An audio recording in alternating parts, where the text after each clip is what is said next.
Hey everyone, how's it going? Today I'm going to show you guys how to get super high score in Block Blast. So what they do is they give you very calculated moves that, as you can see, uh, every time you can make a combo out of, right?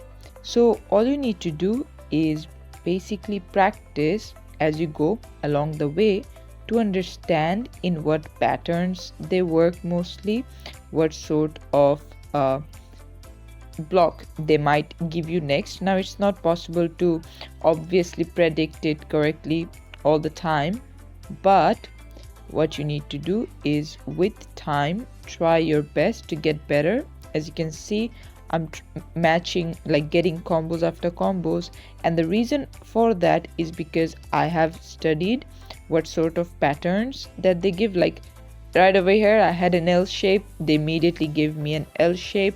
It's not because of pure luck, but as I said, through practice you just have to understand in what ways this game works so that you can make the most out of it, and this is how you can get a super high score in Block Blast. This is it for the video. Thanks for watching.